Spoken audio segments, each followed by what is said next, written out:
ಪ್ರತಿಯೊಬ್ಬ ಸ್ತ್ರೀಯೂ ಕೂಡ ಒಂದೇ ರೀತಿಯ ಗುಣಗಳನ್ನು ಹೊಂದಿರುತ್ತಾಳೆ ಎಂದು ಹೇಳಲು ಸಾಧ್ಯವಿಲ್ಲ. ಅವರವರ ಮನಸ್ಸಿನ ಆಧಾರದ ಮೇಲೆ ಅವರ ಗುಣ ಸ್ವಭಾವ, ಅವರ ವ್ಯಕ್ತಿತ್ವ ಪ್ರತಿಯೊಂದು ಕೂಡ ನಿಂತಿರುತ್ತದೆ. ಹಾಗೆಂದ ಮಾತ್ರಕ್ಕೆ ಎಲ್ಲರೂ ಕೂಡ ಕೆಟ್ಟವರು ಎಂದು ಕೂಡ ಹೇಳಲು ಸಾಧ್ಯವಿಲ್ಲ, ಹಾಗೆ ಎಲ್ಲರೂ ಒಳ್ಳೆಯವರು ಎಂದು ಕೂಡ ಹೇಳಲು ಸಾಧ್ಯವಿಲ್ಲ. ಮದುವೆ ಜೀವನದ ಪ್ರಮುಖ ಹೆಜ್ಜೆ. ಅನೇಕ ಪುರುಷರು ಸುಂದರ ಮಹಿಳೆಯರನ್ನು ಮದುವೆಯಾಗಲು ಬಯಸುತ್ತಾರೆ. ಹೊರನೋಟಕ್ಕೆ ಚೆನ್ನಾಗಿ ಕಾಣುವವರು ತಮಗೆ ಖುಷಿ ಕೊಡುತ್ತಾರೆ ಎಂದು ಭಾವಿಸುತ್ತಾರೆ. ಆದರೆ ಇದು ಕೂಡ ತಪ್ಪಾಗಿರಬಹುದು. ಹೊರನೋಟಕ್ಕೆ ಸುಂದರವಾಗಿ ಕಾಣುವ ಹೆಂಗಸರು ಒಳಗಿನಿಂದ ಸುಂದರವಾಗಿರಬೇಕೆಂದೇನೂ ಇಲ್ಲ. ಅಂತಹ ಮಹಿಳೆಯರಿಂದ ತಮ್ಮ ಸೌಂದರ್ಯದಿಂದ ಮಾತ್ರ ಮದುವೆಯಾಗಬಾರದು. ಅವರ ಗುಣಗಳು ಮತ್ತು ಆಲೋಚನೆಗಳಿಂದ ಹಾಗೂ ವ್ಯಕ್ತಿತ್ವದಿಂದ ಮದುವೆಯಾಗಬೇಕು. ಮದುವೆಯ ನಂತರ ಸ್ತ್ರೀಯರ ಕೆಲವು ತಪ್ಪುಗಳಿಂದಲೂ ಕಷ್ಟ ಒದಗಿ ಬರುತ್ತದೆ. ಎಷ್ಟೋ ಜನ ನಾವು ಸಂಕಷ್ಟದ ಸುಳಿಯಲ್ಲಿ ಸಿಲುಕಿಕೊಂಡಿದ್ದೇವೆ. ಎಷ್ಟೇ ಪ್ರಯತ್ನಿಸಿದರೂ ಒಂದಲ್ಲ ಒಂದು ಸಮಸ್ಯೆ ನಮಗೆ ತಪ್ಪಿದ್ದಲ್ಲ ಎನ್ನುವ ಮಾತನ್ನು ನಾವು ಅನೇಕ ಬಾರಿ ಕೇಳಿರುತ್ತೇವೆ. ಇದಕ್ಕೆಲ್ಲ ಮುಖ್ಯ ಕಾರಣ ನಿಮ್ಮ ಮನೆಯಲ್ಲಿರುವ ಮುತ್ತೈದೆ ಮಹಿಳೆ ಮಾಡುವ ಕೆಲವೊಂದು ತಪ್ಪುಗಳು ಎಂದು ಹೇಳಬಹುದು. ಮುತ್ತೈದು ಮಹಿಳೆಯರು ಮನೆಯ ಮಹಾಲಕ್ಷ್ಮಿ ಸ್ವರೂಪ. ಈ ಮುತ್ತೈದೆ ಲಕ್ಷ್ಮಿ ಕಣ್ಣೀರನ್ನು ಹಾಕಿದ ಮನೆ ಎಂದಿಗೂ ಉದ್ಧಾರವಾಗುವುದಿಲ್ಲ ಎನ್ನುವ ನಂಬಿಕೆಯಿದೆ. ಯಾವ ಮನೆಯಲ್ಲಿ ಮುತ್ತೈದೆ ಹೆಣ್ಣು ಸಂತೋಷದಿಂದ ಓಡಾಡಿಕೊಂಡು ಇರುತ್ತಾಳೋ ಆ ಮನೆಯಲ್ಲಿ ಲಕ್ಷ್ಮೀ ದೇವಿಯು ನೆಲೆಸಿರುತ್ತಾಳೆ. ಸಾಕ್ಷಾತ್ ಲಕ್ಷ್ಮಿಯೇ ಅಂತಹ ಮನೆಗಳಲ್ಲಿ ತನ್ನ ವಾಸಸ್ಥಾನವನ್ನು ಗುರುತಿಸಿಕೊಂಡಿರುತ್ತಾಳೆ ಎಂದು ಹೇಳಲಾಗುತ್ತದೆ. ಹಾಗಾದರೆ ಯಾವ ಕೆಲವು ಗುಣಲಕ್ಷಣಗಳು ಇದ್ದರೆ ಅದು ಸ್ತ್ರೀಯ ಕೆಟ್ಟ ಲಕ್ಷಣಗಳು, ಅಂದರೆ ಅದು ಒಳ್ಳೆಯದಲ್ಲ ಎಂದು ಹೇಗೆ ಹೇಳಬಹುದು? ಆ ಲಕ್ಷಣಗಳು ಯಾವುವು ಎನ್ನುವುದನ್ನು ಈ ವಿಡಿಯೋದಲ್ಲಿ ತಿಳಿದುಕೊಳ್ಳೋಣ. ಇಂತಹ ಹೆಣ್ಣನ್ನು ಯಾವುದೇ ಕಾರಣಕ್ಕೂ ಮನೆಯೊಳಗೆ ಸೇರಿಸಬಾರದು. ಇದರಿಂದಾಗಿ ಆ ಹೆಣ್ಣು ಯಾವ ಜಾಗದಲ್ಲಿ ಕಾಲಿಡುತ್ತಾಳೋ ಆ ಜಾಗದ ವಾತಾವರಣ ಬದಲಾಗುವ ಸಾಧ್ಯತೆ ಇರುತ್ತದೆ. ಪ್ರತಿಯೊಬ್ಬ ಹೆಣ್ಣು ಕೂಡ ಮನೆಯ ಕನ್ನಡಿ ಎಂದು ಹೇಳಿದರೆ ತಪ್ಪಾಗುವುದಿಲ್ಲ. ಹೌದು, ಮನೆಯಲ್ಲಿ ಯಾವುದೇ ರೀತಿಯ ಕಷ್ಟ, ಸುಖ, ದುಃಖ ಏನೇ ಇರಲಿ ಅವೆಲ್ಲವನ್ನೂ ಸಹ ಸರಿಯಾಗಿ, ಅಂದರೆ ಸಮ ಪ್ರಮಾಣದಲ್ಲಿ ತೆಗೆದುಕೊಂಡು ಅವೆಲ್ಲವನ್ನೂ ಕೂಡ ನಿಭಾಯಿಸಿಕೊಂಡು ಹೋಗುವವಳೇ ಹೆಣ್ಣು ಎಂದು ಸಹ ಹೇಳುತ್ತಾರೆ.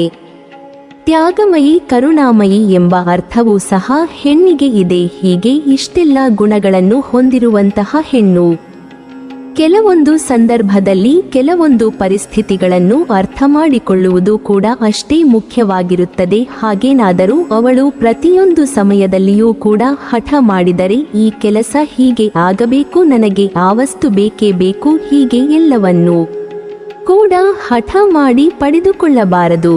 ಹಾಗೇನಾದರೂ ನೀವು ಪ್ರತಿಯೊಂದು ವಿಚಾರದಲ್ಲಿಯೂ ಕೂಡ ಹಠವನ್ನು ಮಾಡಿದರೆ ಆ ಮನೆಯಲ್ಲಿ ಅಭಿವೃದ್ಧಿ, ಯಶಸ್ಸು ಎನ್ನುವುದು ಆಗುವುದಿಲ್ಲ.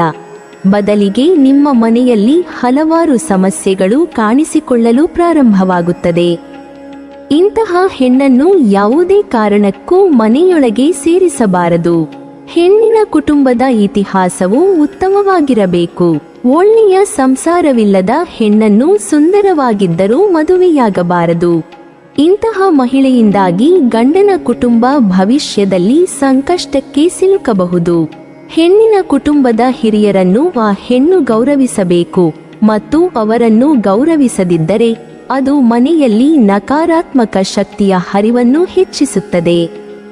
ಮಹಿಳೆಯರು ಕುಟುಂಬದ ಹಿರಿಯರನ್ನು ಗೌರವಿಸಬೇಕು ಮತ್ತು ಅವರನ್ನು ಪಾಲಿಸಬೇಕು ಎಂಬುದನ್ನು ಗಮನದಲ್ಲಿಟ್ಟುಕೊಳ್ಳಿ. ಯಾವ ಹೆಣ್ಣು ತನ್ನ ತಂದೆ ತಾಯಿಯ ಬಗ್ಗೆ ಅಪಪ್ರಚಾರ, ಅಗೌರವವನ್ನು ತೋರುತ್ತಾಳೋ ಆ ಹೆಣ್ಣು ಎಂದು ಎಂದಿಗೂ ತನ್ನ ಗಂಡನ ಮನೆಯ ತಂದೆ ತಾಯಿಯರಿಗೆ ಗೌರವವನ್ನು ಕೊಡುವುದಿಲ್ಲ. ಇಂತಹ ಹೆಣ್ಣನ್ನು ಯಾವುದೇ ಕಾರಣಕ್ಕೂ ಮನೆಯೊಳಗೆ ಸೇರಿಸಬಾರದು. ಮಹಿಳೆಯರು ಅನಾವಶ್ಯಕವಾಗಿ ಖರ್ಚು ಮಾಡಿ ಹಣ ವ್ಯರ್ಥ ಮಾಡಿದರೆ ಮನೆಯಲ್ಲಿ ಬಡತನ ಉಂಟಾಗುತ್ತದೆ. ಮಹಿಳೆಯರು ಹಣವನ್ನು ಸದುಪಯೋಗಪಡಿಸಿಕೊಳ್ಳಬೇಕು ಮತ್ತು ಉಳಿತಾಯ ಮಾಡಬೇಕು.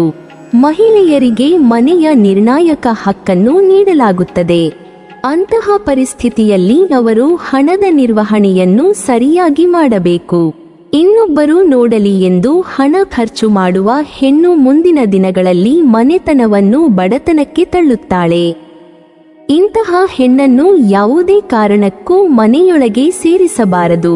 ಮಹಿಳೆಯರು ಶಿಕ್ಷಣ ಮತ್ತು ಜ್ಞಾನವನ್ನು ಪಡೆದುಕೊಳ್ಳುವಲ್ಲಿ ಯಾವುದೇ ರೀತಿಯಾದ ಹಿಂಜರಿಕೆಯನ್ನು ಇಟ್ಟುಕೊಳ್ಳಬಾರದು ಮತ್ತು ಮನೆಯ ಇತರ ಸದಸ್ಯರಿಗೆ ಶಿಕ್ಷಣ ನೀಡಲು ಸಹಾಯ ಮಾಡಬೇಕು. ಮಹಿಳೆಯರು ಶಿಕ್ಷಣ ಮತ್ತು ಜ್ಞಾನವನ್ನು ಪಡೆಯದಿದ್ದರೆ ಅದು ಮನೆಯಲ್ಲಿ ನಕಾರಾತ್ಮಕ ಶಕ್ತಿಯ ಹರಿವನ್ನು ಹೆಚ್ಚಿಸುತ್ತದೆ. ತಾನು ಶಿಕ್ಷಣವನ್ನು ಪಡೆಯದೆ ತನ್ನದೇ ವಾದ ಸರಿ ಎನ್ನುವ ಸ್ತ್ರೀ ಖಂಡಿತ ಅಜ್ಞಾನಿಯಾಗಿರುತ್ತಾಳೆ.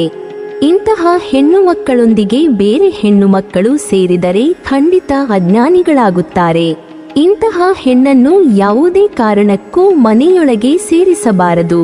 ಮಹಿಳೆಯರು ತನ್ನ ತವರು ಮನೆಯಲ್ಲಿ ವೈಷಮ್ಯ ಮತ್ತು ಅಶಾಂತಿಯನ್ನು ಸೃಷ್ಟಿಸಿದರೆ ಅದು ಮನೆಯಲ್ಲಿ ನಕಾರಾತ್ಮಕ ಶಕ್ತಿಯ ಹರಿವನ್ನು ಹೆಚ್ಚಿಸುತ್ತದೆ. ಮಹಿಳೆಯರು ಮನೆಯಲ್ಲಿ ಶಾಂತಿ ಮತ್ತು ಸಕಾರಾತ್ಮಕ ವಾತಾವರಣವನ್ನು ಕಾಪಾಡಿಕೊಂಡು ಹೋಗಬೇಕು. ಎಲ್ಲವನ್ನೂ ಅನುಸರಿಸಿಕೊಂಡು ಹೋಗುವ ಅಭ್ಯಾಸವನ್ನು ರೂಢಿಸಿಕೊಂಡಿರಬೇಕು. ಒಂದು ವೇಳೆ ತನ್ನದೇ ಮುಂದಾಳತ್ವ ನಡೆಯಬೇಕು ಎನ್ನುವ ಮಹಿಳೆ ಮುಂದೆ ತನ್ನ ಗಂಡನ ಮನೆಯಲ್ಲಿಯೂ ಸರ್ವಾಧಿಕಾರ ಬೇಕೆಂದು ಇಚ್ಛಿಸುತ್ತಾಳೆ. ಇಂತಹ ಇಚ್ಛೆಯುಳ್ಳ ಹೆಣ್ಣು ತನ್ನ ಮಾತಾ ಪಿತೃಗಳಿಗೆ ಮತ್ತು ಪತಿಯ ಮಾತಾ ಪಿತೃಗಳಿಗೆ ಇಂದಿಗೂ ಹೊಂದಿಕೊಳ್ಳುವುದಿಲ್ಲ. ಇಂತಹ ಹೆಣ್ಣನ್ನು ಯಾವುದೇ ಕಾರಣಕ್ಕೂ ಮನೆಯೊಳಗೆ ಸೇರಿಸಬಾರದು. ಮಹಿಳೆಯರು ಉದ್ದವಾದ ಉಗುರುಗಳನ್ನು ಬೆಳೆಸಬಾರದು. ಉಗುರು ಎಷ್ಟು ಉದ್ದವಾಗಿರುತ್ತದೆಯೋ ಅಷ್ಟೇ ಆಕೆಯಲ್ಲಿ ಕೋಪವೂ ಇರುತ್ತದೆ. ಉದ್ದವಾದ ಉಗುರನ್ನು ಬೆಳೆಸುವುದರಿಂದ ಹಾಗೂ ಉಗುರನ್ನು ಕಚ್ಚುವುದರಿಂದ ಮನೆಗೆ ದಾರಿದ್ರ್ಯ ಬರುತ್ತದೆ. ಮನೆಗೆ ಒಂದಲ್ಲ ಒಂದು ರೀತಿಯಲ್ಲಿ ಹಣದ ಸಮಸ್ಯೆಗಳು ಬರತೊಡಗುತ್ತದೆ. ಹಾಗಾಗಿ ಹೆಣ್ಣು ಇಂತಹ ಕೆಟ್ಟ ಅಭ್ಯಾಸಗಳನ್ನು ಹೊಂದಿರಬಾರದು ಎಂಬುದರ ಬಗ್ಗೆ ಕಾಳಜಿ ವಹಿಸಿ. ಯಾವ ಹೆಣ್ಣು ಇದಕ್ಕೆ ವಿರುದ್ಧವಾಗಿ ವರ್ತಿಸುತ್ತಾಳೋ ಅವಳನ್ನು ನೋಡಿ ಇತರ ಹೆಣ್ಣು ಮಕ್ಕಳು ಹಾಳಾಗುವ ಸಾಧ್ಯತೆಗಳಿರುತ್ತದೆ. ಇಂತಹ ಹೆಣ್ಣನ್ನು ಯಾವುದೇ ಕಾರಣಕ್ಕೂ ಮನೆಯೊಳಗೆ ಸೇರಿಸಬಾರದು. ಸುಳ್ಳು ಹೇಳುವ ಹೆಣ್ಣು. ಈ ಹೆಣ್ಣು ಸಹ ಎರಡು ಮುಖಗಳನ್ನ ಹೊಂದಿರುತ್ತಾಳೆ. ಜ್ಯೋತಿಷ್ಯ ಶಾಸ್ತ್ರದ ಪ್ರಕಾರ ಅನೇಕ ಹೆಣ್ಣು ಮಕ್ಕಳು ಸುಳ್ಳು ಹೇಳುವುದರಲ್ಲಿ ನಿಸ್ಸೀಮರು. ಬಾಯಲ್ಲಿ ಮುತ್ತುಗಳು ಉದುರಿದಂತೆ ಇವರಿಗೆ ಸುಳ್ಳುಗಳು ಉದುರುತ್ತವೆ. ಪ್ರತಿ ವಿಷಯದಲ್ಲಿಯೂ ಇವರು ನೋಡುವ ನೋಟ, ಮಾಡುವ ಚಿಂತನೆ ಬೇರೆಯೇ ಆಗಿರುತ್ತದೆ. ಹಲವಾರು ಬಾರಿ ಬೇರೆಯವರಿಗೆ ಸುಳ್ಳು ಎನ್ನಿಸಿದ ವಿಷಯಗಳು ಇವರ ದೃಷ್ಟಿಯಲ್ಲಿ ಸತ್ಯವಾಗಿರುತ್ತದೆ ಮತ್ತು ಅವರು ಅದನ್ನೇ ಸಾಧಿಸುತ್ತಾರೆ ಕೂಡ. ಇದು ಕೆಲವರಿಗೆ ಬೇಸರ ತರಿಸುವುದೂ ಉಂಟು. ಆದರೆ ತಮ್ಮ ಜಾಯಮಾನವನ್ನು ಇವರು ಬಿಡುವವರಲ್ಲ. ಕೊನೆ ತನಕ ಸುಳ್ಳನ್ನೇ ಸತ್ಯ ಎಂದು ನಂಬಿಸಲು ಇವರು ಹೋರಾಡುತ್ತಾರೆ. ಸುಳ್ಳು ಹೇಳುವ ಹೆಣ್ಣು ಮುಂದಿನ ದಿನಗಳಲ್ಲಿ ತನ್ನ ಗಂಡನ ವಿರುದ್ಧ ಸುಳ್ಳು ಹೇಳಬಹುದು. ಆದ್ದರಿಂದ ಅವಳು ಕುಟುಂಬವನ್ನು ನಾಶ ಮಾಡುತ್ತಾಳೆ. ಆದ್ದರಿಂದ ಪುರುಷನು ಅಂತಹ ಮಹಿಳೆಯನ್ನು ಮದುವೆಯಾಗಬಾರದು.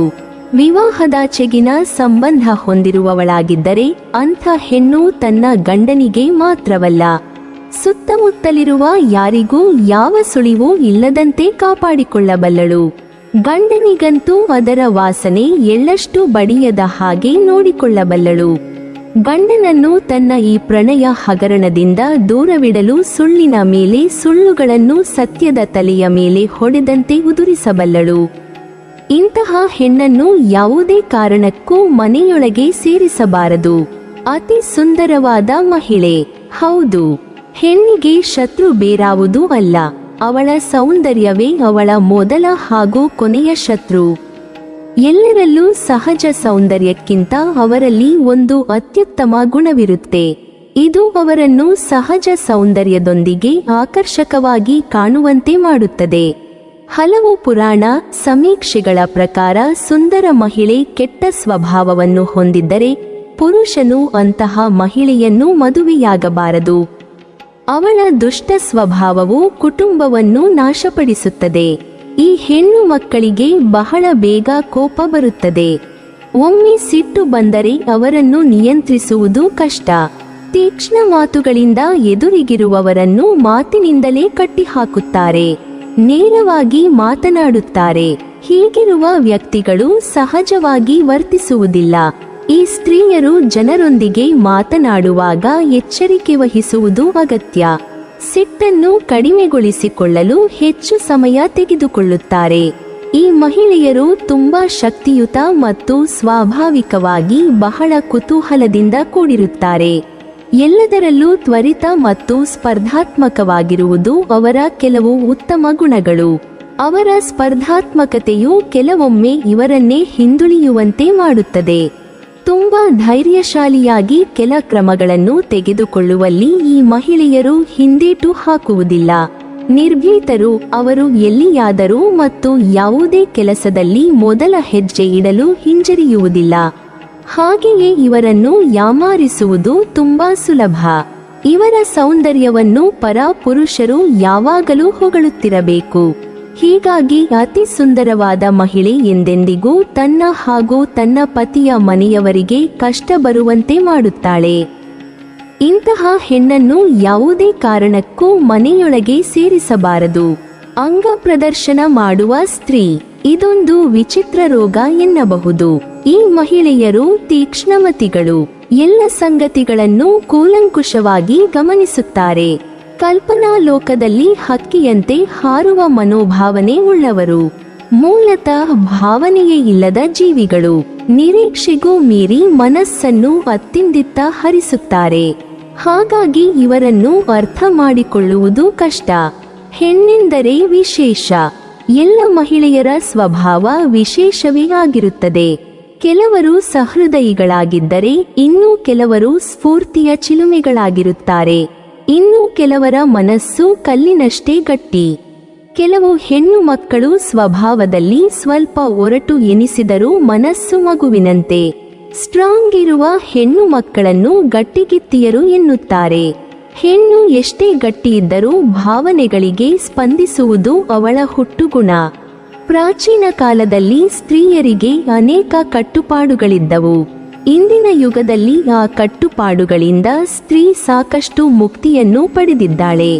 ಅದಕ್ಕೆ ಸಮಾಜದ ಹಾಗೂ ತನ್ನ ಪತಿಯ ಮನೆಯವರಿಂದ, ತನ್ನ ಮನೆಯವರಿಂದ ಇಂದಿನ ಕಾಲದಲ್ಲಿ ಸಾಕಷ್ಟು ಸಹಕಾರವು ಸ್ತ್ರೀಯರಿಗೆ ಸಿಗುತ್ತಿದೆ. ಆದರೆ ಕೆಲವು ಸ್ತ್ರೀಯರು ಅದನ್ನು ದುರ್ಬಳಕೆ ಮಾಡಿಕೊಳ್ಳುತ್ತಿದ್ದಾರೆ.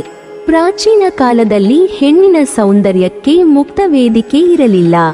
ಈ ರೀತಿಯ ಸೌಂದರ್ಯದ ವಿಷಯಗಳು ಮುಕ್ತವಾಗಿ ಇರಲಿ ಎಂದು ದೇವಸ್ಥಾನಗಳಲ್ಲಿ ಸಹ ಶೃಂಗಾರ ಶಿಲ್ಪಗಳನ್ನು ಕೆತ್ತುವುದರ ಮೂಲಕ ಜನರಲ್ಲಿ ಜಾಗೃತಿ ಮೂಡಿಸುತ್ತಿದ್ದರು. ಶೃಂಗಾರ ವಿಷಯಗಳನ್ನು ಮಾತನಾಡುವುದಷ್ಟೇ ಅಲ್ಲ, ಯೋಚಿಸುವುದು ಮಹಾಪಾಪಕರವೆಂದು ಭಾವಿಸುತ್ತಿದ್ದ ಕಾಲವದು. ಧರ್ಮ ಪ್ರಧಾನ, ಭಕ್ತಿ ಪ್ರಧಾನ, ದೈವ ಪ್ರಧಾನ ಜೀವನವಾಗಿರುವ ಆ ಕಾಲದಲ್ಲಿ ಮತ ಮೌಢ್ಯವು ಬಹಳ ದೃಢವಾಗಿತ್ತು. ಮುಗ್ಧ ಜನರಿಗೆ ಏನು ಹೇಳಬೇಕೆಂದರೂ ಪುರಾಣ ಮಾಧ್ಯಮವಾಗಿ ಹೇಳಬೇಕಾಗಿ ಬರುತ್ತಿತ್ತು. ನಮ್ಮ ಪುರಾಣ ಕಥೆಗಳು ಚಿತ್ರವಿಚಿತ್ರವಾಗಿ ಇರುವುದಕ್ಕೆ ಇದೇ ಕಾರಣ. ಜನಚೈತನ್ಯವನ್ನು, ಸಂಘ ಸಂಸ್ಕಾರವನ್ನು ಮತಸ್ಥಾಪನೆಯಿಂದಲೇ ತಂದರು. ಜನರನ್ನು ಸಂಸ್ಕಾರ ಮಾರ್ಗಕ್ಕೆ ತರಬೇಕಾದರೆ ಅದಕ್ಕೆ ಒಂದು ಚೌಕಟ್ಟು ಹಾಕಿದ ಧರ್ಮ, ಮತಗಳ ಮಾರ್ಗದಿಂದಲೇ ಸಾಧ್ಯ. ಕೇವಲ ಭಾಷಣಗಳಿಂದ ಯಾರೂ ಸನ್ಮಾರ್ಗಕ್ಕೆ ಬರುವುದಿಲ್ಲ. ಇದು ಚರಿತ್ರೆ ಹೇಳುವ ನಗ್ನ ಸತ್ಯ. ಇದನ್ನು ತಪ್ಪಾಗಿ ಅರ್ಥ ಮಾಡಿಕೊಂಡಿರುವ ಮಹಿಳೆ ತನ್ನ ದೇಹವನ್ನು ಅತಿಯಾಗಿ ಅಂಗ ಪ್ರದರ್ಶನ ಮಾಡುವ ಮೂಲಕ ಪುರುಷರನ್ನು ಚಂಚಲಗೊಳಿಸುತ್ತಿದ್ದಾಳೆ.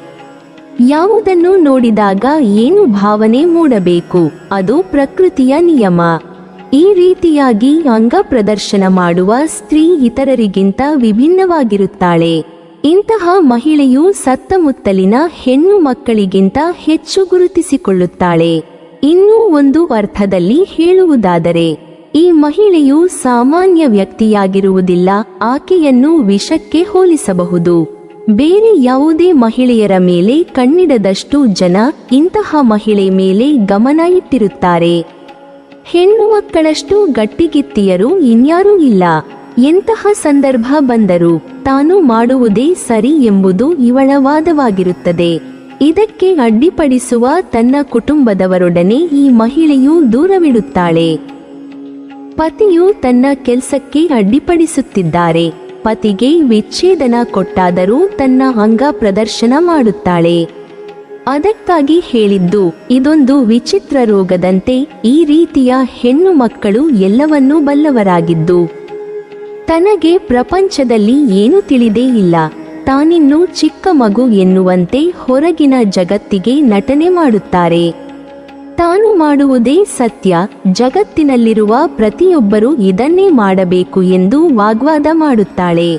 ಈ ಮಹಿಳೆಯರು ತಮ್ಮದೇ ಆದ ಪ್ರಪಂಚದಲ್ಲಿ ಬದುಕಿರುತ್ತಾರೆ. ಅವರಿಗೆ ಆ ಪ್ರಪಂಚ ಬಿಟ್ಟು ಹೊರಬರಲು ಇಷ್ಟವಿರುವುದಿಲ್ಲ. ಅನೈತಿಕವಾಗಿ ಏನನ್ನಾದರೂ ಮಾಡಲು ಹೇಳಿದರೆ ಖಂಡಿತವಾಗಿಯೂ ಸಿದ್ಧರಿರುತ್ತಾರೆ. ಇಂತಹ ಸ್ತ್ರೀಯು ಯಾವಾಗಲೂ ಪರ ಪುರುಷರು ತನ್ನನ್ನು ನೋಡಬೇಕು ಎಂದು ಸದಾ ಬಯಸುತ್ತಾಳೆ. ತನ್ನ ಪತಿಗೆ ಎಳ್ಳಷ್ಟು ಗೌರವ ನೀಡುವುದಿಲ್ಲ. ಇಂತಹ ಹೆಣ್ಣನ್ನು ಯಾವುದೇ ಕಾರಣಕ್ಕೂ ಮನೆಯೊಳಗೆ ಸೇರಿಸಬಾರದು. ಅತಿಯಾದ ನಿದ್ರೆ ಮಹಿಳೆಯ ಆರೋಗ್ಯಕ್ಕೂ ಒಳ್ಳೆಯದಲ್ಲ, ಮನೆಗೂ ಒಳ್ಳೆಯದಲ್ಲ. ಹೆಣ್ಣು ಮಧ್ಯಾಹ್ನದವರೆಗೂ ಮಲಗಿಕೊಂಡೇ ಇರುವುದು ಆ ಮನೆಗೆ ದಾರಿದ್ರ್ಯವನ್ನು ತರುತ್ತದೆ. ಇದರಿಂದ ದರಿದ್ರ ಲಕ್ಷ್ಮಿ ನಿಮ್ಮ ಮನೆಯನ್ನು ಪ್ರವೇಶಿಸುತ್ತಾಳೆ. ಇದು ನಿಮಗೆ ಹಣಕಾಸಿನ ಸಮಸ್ಯೆಗಳನ್ನು ತರುತ್ತದೆ. ಹೆಣ್ಣು ಸೂರ್ಯೋದಯಕ್ಕೂ ಮುನ್ನ ಎದ್ದು ಲವಲವಿಕೆಯಿಂದ ಇರಬೇಕು. ಈ ಮೂಲಕ ತನ್ನ ದಿನವನ್ನು ಪ್ರಾರಂಭಿಸಬೇಕು ಎಂದು ಹೇಳಲಾಗುತ್ತದೆ. ಹಾಗೆಯೇ ಸಂಜೆ ಸೂರ್ಯಾಸ್ತದ ಸಮಯದಲ್ಲಿ ಸಹ ಮಲಗುವಂತಹ ಮಹಿಳೆ ದರಿದ್ರವನ್ನು ಆಹ್ವಾನ ಮಾಡುತ್ತಾಳೆ. ಈ ರೀತಿಯ ಮಹಿಳೆಯರು ಸಾಮಾನ್ಯವಾಗಿ ಕುಟುಂಬ ಸದಸ್ಯರಿಂದ ಪ್ರತ್ಯೇಕವಾಗಿರುತ್ತಾರೆ ಮತ್ತು ಅವರೊಂದಿಗೆ ಬಾಂಧವ್ಯವನ್ನು ಕಾಪಾಡಿಕೊಳ್ಳುವುದಿಲ್ಲ. ಅದು ಮನೆಯಲ್ಲಿ ನಕಾರಾತ್ಮಕ ಶಕ್ತಿಯ ಹರಿವನ್ನು ಹೆಚ್ಚಿಸುತ್ತದೆ. ಮಹಿಳೆಯರು ಕುಟುಂಬ ಸದಸ್ಯರೊಂದಿಗೆ ಪ್ರೀತಿ ಮತ್ತು ವಾತ್ಸಲ್ಯದ ಬಂಧವನ್ನು ಕಾಪಾಡಿಕೊಳ್ಳಬೇಕು. ಇದು ನಿಮ್ಮ ಕುಟುಂಬದಲ್ಲಿ ಧನಾತ್ಮಕ ಶಕ್ತಿಯನ ಹರಿವನ್ನು ಹೆಚ್ಚಿಸುತ್ತದೆ. ಇದಕ್ಕೆ ವಿರುದ್ಧವಿರುವ ಮಹಿಳೆಯರನ್ನು ಯಾವುದೇ ಕಾರಣಕ್ಕೂ ಮನೆಯೊಳಗೆ ಸೇರಿಸಬಾರದು. ಹೊರಗಿನ ತಿಂಡಿಗಳನ್ನು ಅತಿಯಾಗಿ ಇಷ್ಟಪಡುವ ಮಹಿಳೆ. ಹೌದು, ಯಾವ ಮನೆಯಲ್ಲಿ ನಿರಂತರವಾಗಿ ಅಗ್ನಿದೇವ ಉರಿಯುತ್ತಾನೋ ಆ ಮನೆಯಲ್ಲಿ ಆಹಾರ, ಆರೋಗ್ಯ, ಅಷ್ಟೈಶ್ವರ್ಯ, ಪತಿ ಪತ್ನಿಯ ಬಾಂಧವ್ಯ ಚೆನ್ನಾಗಿರುತ್ತದೆ. ಆಹಾರ ಸೇವನೆ ವಿಚಾರಕ್ಕೆ ಬಂದರೆ ಕೆಲವು ಹೆಂಗಸರು ಪ್ರತಿದಿನವೂ ಮನೆಯ ಊಟಕ್ಕಿಂತ ಹೊರಗಿನ ಊಟವನ್ನೇ ಬಯಸುತ್ತಾರೆ. ಬೇರೆ ಮನೆಯ ಊಟವನ್ನು ಮೃಷ್ಟಾನ್ನದಂತೆ ತಿನ್ನುವ ಇವರು ತನ್ನ ಮನೆಯ ಊಟವನ್ನು ಒಪ್ಪಿಕೊಳ್ಳುವುದಿಲ್ಲ. ಇಂದಿನ ಯುಗದಲ್ಲಿ ಇದು ಅನೇಕ ಅಪಾಯಕಾರಿ ಕಾಯಿಲೆಗಳಿಗೆ ಕಾರಣವಾಗುತ್ತಿದೆ. ಇದರಿಂದಾಗಿ ಕ್ಯಾನ್ಸರ್, ಹೃದ್ರೋಗ ಮತ್ತು ಮಧುಮೇಹದ ಅಪಾಯ ಹೆಚ್ಚುತ್ತಿದೆ. ಅತಿಯಾಗಿ ಹೊರಗಿನ ಪದಾರ್ಥ ತಿನ್ನುವುದರಿಂದ ಅಥವಾ ಕೆಟ್ಟ ಆಹಾರದಿಂದ ಬೊಜ್ಜು ಹೆಚ್ಚಾಗುತ್ತದೆ ಎಂಬ ಸಾಮಾನ್ಯ ನಂಬಿಕೆಯನ್ನು ಸಹ ಒಪ್ಪುವುದಿಲ್ಲ ಈ ಸ್ತ್ರೀಯರು. ಇಂತಹ ಸ್ತ್ರೀಯರಿಗೆ ನಿದ್ರೆಯ ಕೊರತೆಯಿಂದಾಗಿ ದೇಹದ ಹಾರ್ಮೋನುಗಳ ಸಮತೋಲನವು ಕ್ಷೀಣಿಸಲು ಪ್ರಾರಂಭಿಸುತ್ತದೆ. ಅನಿರೀಕ್ಷಿತಾಗಿ ಉದ್ಯೋಗದಲ್ಲಿರುವ ಮಹಿಳೆ ಅಪರೂಪವಾಗಿ ಹೊರಗಿನ ಪದಾರ್ಥ ತಿನ್ನುವುದು ತಪ್ಪಲ್ಲ. ಆದರೆ ಮನೆಯಲ್ಲಿ ಎಲ್ಲವೂ ಇದ್ದು ಸದಾ ಹೊರಗಿನ ಪದಾರ್ಥ ಇಷ್ಟಪಡುವ ಸ್ತ್ರೀಯು ಮೈತುಂಬ ಕಾಯಿಲೆ ತಂದುಕೊಂಡು ತನ್ನ ಕುಟುಂಬದವರು ದುಡಿಯುವ ಹಣವನ್ನು ಕೊನೆಗೆ ಔಷಧಿಗೆ ಇಡುವಂತೆ ಮಾಡುತ್ತಾಳೆ. ಇದರಿಂದ ದರಿದ್ರವೂ ಬರುತ್ತದೆ. ಆಹಾರದ ಕಟ್ಟುಪಾಡು ಇಲ್ಲದವಳನ್ನು ಆರೋಗ್ಯವೂ ಕಡೆಗಾಣಿಸುತ್ತದೆ. ಇಂತಹ ಹೆಣ್ಣನ್ನು ಯಾವುದೇ ಕಾರಣಕ್ಕೂ ಮನೆಯೊಳಗೆ ಸೇರಿಸಬಾರದು. ಒಬ್ಬ ಪುರುಷ ಧಾರ್ಮಿಕ ಅಥವಾ ಧರ್ಮನಿಷ್ಠೆ ಇಲ್ಲದ ಮಹಿಳೆಯನ್ನು ಮದುವೆಯಾಗಬಾರದು. ಮಹಿಳೆ ಕೆಲವು ಉಪವಾಸಗಳನ್ನು ಆಚರಿಸಬೇಕು ಮತ್ತು ನಿಯಮಿತವಾಗಿ ದೇವರನ್ನು ಪ್ರಾರ್ಥಿಸಬೇಕು. ವ್ರತ, ಹಬ್ಬ, ಹರಿದಿನಗಳಲ್ಲಿ ಆಸಕ್ತಿಯುಳ್ಳವಳಾಗಿರಬೇಕು. ಕುಟುಂಬದ ಸಂಪ್ರದಾಯಗಳನ್ನು ಗೌರವಿಸುವವಳಾಗಿರಬೇಕು. ಧರ್ಮನಿಷ್ಠೆ ಇಲ್ಲದ ಸ್ತ್ರೀಯನ್ನು ಯಾವುದೇ ಕಾರಣಕ್ಕೂ ಮನೆಯೊಳಗೆ ಸೇರಿಸಬಾರದು. ಯಾವ ಮಹಿಳೆ ತನ್ನ ಸಂಗಾತಿಯ ಸಣ್ಣ ಸಾಧನೆಗಳ ಬಗ್ಗೆಯೂ ಹೆಮ್ಮೆ ಪಡುತ್ತಾಳೋ ಮತ್ತು ಪತಿಯ ತಪ್ಪುಗಳನ್ನು ಆತನಿಗೆ ಅರ್ಥ ಮಾಡಿಸಿ ತಿದ್ದಿಕೊಳ್ಳುವ ಅವಕಾಶವನ್ನು ಕಲ್ಪಿಸುತ್ತಾಳೋ ಅಂತಹ ಮಹಿಳೆ ತನ್ನ ಸಂಗಾತಿಯ ಯಶಸ್ಸಿಗಾಗಿ ಶ್ರಮಿಸುತ್ತಾಳೆ. ಅವಳು ಜೀವನದ ಪ್ರತಿ ಹಂತದಲ್ಲೂ ಏಳಿಗೆ ಕಾಣುವಂತೆ ಮಾಡಿ ಗಂಡನನ್ನು ಪ್ರೋತ್ಸಾಹಿಸುತ್ತಾಳೆ.